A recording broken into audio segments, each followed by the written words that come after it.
Hello, my name is Hisaki and I am going to be talking about how did I manage to move to Japan and stay here as a European. I do have a lot of notes in my computer, so I'll be probably looking there a lot, just don't mind that. Anyways, I'm working right now full-time in Japan and I've been here, well, it's going to be 2 years since I moved here, and you're probably also hearing the road next, but Japanese houses! I graduated university in the UK in 2020, and after graduating I decided it's time to fulfill my dream about going to Japan. But I didn't want to just go to vacation, I wanted something more, like actually living here and experiencing Japan fully. I also wanted to learn Japanese, so I was like, why not to do a big jump again and just move to Japan? By the way, I'm saying big jump because I moved to the UK suddenly after high school. I was born in Slovakia, but after high school I moved to the UK to work and study there. Right, wait, just a big jump. I applied to a Japanese language school through GoGo Nihon, and then the Rona happened. So I waited like 2 years, around 2 years, I don't remember exactly, to get to Japan. I waited in the UK, I waited in Slovakia because I needed to do my visa in Slovakia, so I had to come back. I've arrived to Japan in March 2022 and began school in April. Currently, I live in Yokohama, which is city next to Tokyo, and my language school was in Yokohama as well. Why did I choose Yokohama to live in and not Tokyo? Well, in the UK, I lived in London, which is similar to Tokyo, I dare to say. And in London, I had an experience that basically told me it might have been better to live a bit outside London, not exactly inside London, financially wise and living situation wise. So I wanted to take that formula and apply it in my living in Japan. Yokohama is also, the rent is a little cheaper, it's much wider, there's more nature, and it's just 40-30 minutes away from Tokyo. Like, why not? I can go to Tokyo anytime. Also, I got this feeling like when I googled Minato Mirai, which is like the central of Yokohama in Google, I got this feeling like this is it. And I got that feeling in high school when I was looking at London, when I visited London for the first time in my life. I got the feeling like that's it, like this is gonna be it. It's unexplainable, like I can't explain it, but yeah, Yokohama was it. So yeah, listen to your gut feeling, I guess. How did I get my flat? I looked online about share houses and so on, but I really didn't want to live in a share house after my share of experience in living with people in the UK. No, I am not living with people again. Together in one room or in one house, or just no. I wanted my own apartment, my own flat, which I got through the agency Interval.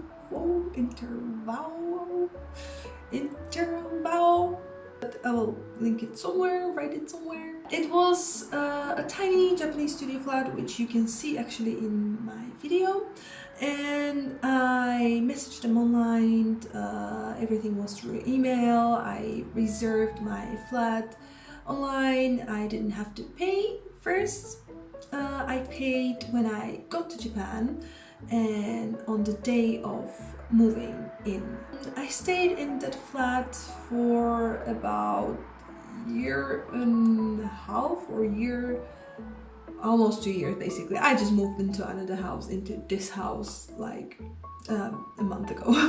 For my language school, I've got the student visa and it was for a year and 3 months, but I only paid my school for half half a year. About working, basically you can't work full-time on a student visa. You can't work actually at all if you don't apply for permission to work. You can do it at the airport, by the way, before you get into Japan. Yeah, so you can you have to apply for permission to work. It's maximum 28 hours a week, which I did apply, so I can actually live here because I was preparing everything myself. So I arrived to Japan and I had to find a part-time job right away because, as I mentioned, I was paying everything myself, as well as in the UK. I paid all my expenses with free Baitos I found, and that resulted in me having very little time for studying Japanese. Actually, this was my first time studying Japanese ever. Like, I picked up a few phrases and stuff from anime, but like, if you don't study properly, you're not gonna speak Japanese, right? It was pretty exhausting and I kind of regret doing it this way. So yeah, I was working free Baitos and I was studying Japanese language school on a student visa. And the life was hard. My goal was to learn enough of Japanese to get by in Japan and also gain experience teaching English. I was doing part-time jobs teaching English to children so that I could later apply for a full-time job since I had my school only for half a year.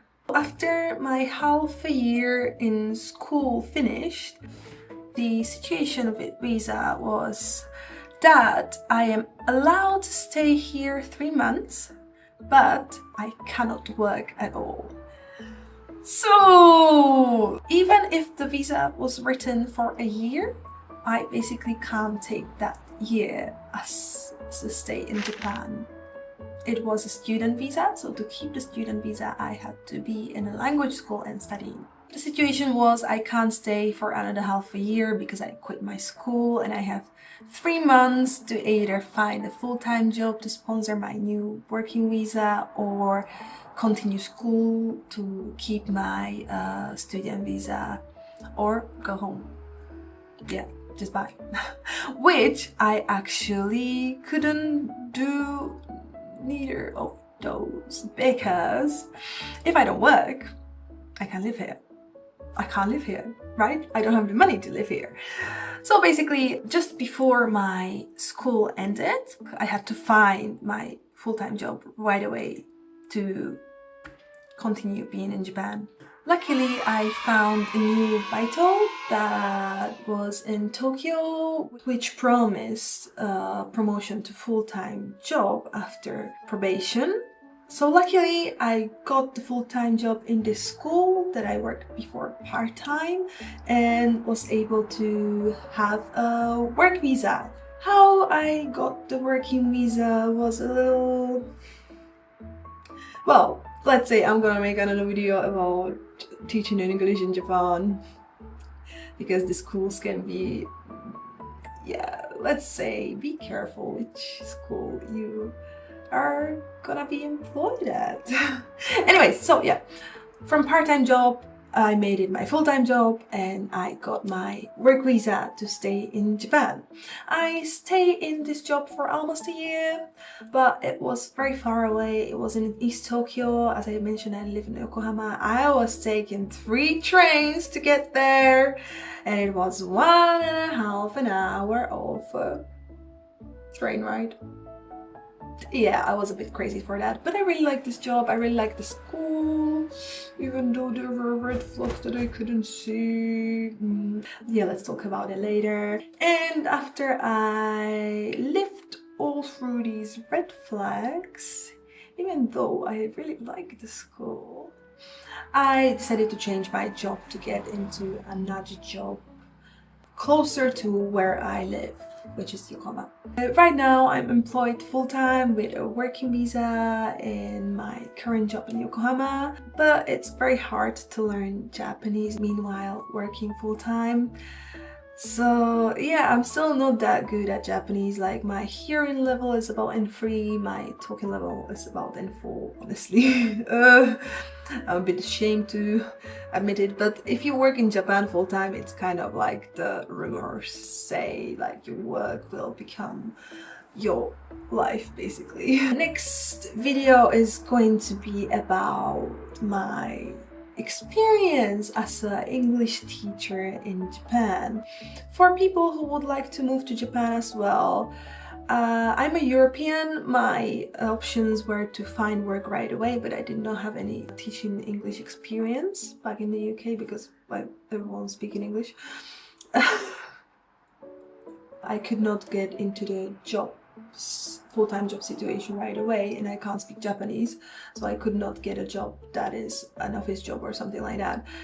So my option was to go through a language school. Anything else that I missed about moving to Japan?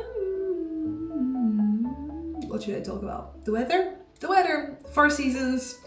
Humidity is through the roof. Yeah, mold is everywhere. So have a good apartment for it. The apartments can be really old or new if you are in a share house and you want to share germs and all kinds of dirty stuff with people. Not my stuff. But share houses, I heard, are really good for socializing. The pros of living alone is you have your own germs to take care about, not other people's germs, only your own mess, and it's private. It is private, though you can hear your neighbors, even their phone ringing, even their phone vibrating, and various nighttime activities. Yeah, it was not fun sometimes. I preferred to stay in a private apartment rather than share house. Decide that for yourself, which pros and cons you want. Well, anyways, let's continue in the other video about my experience as an English teacher in Japan.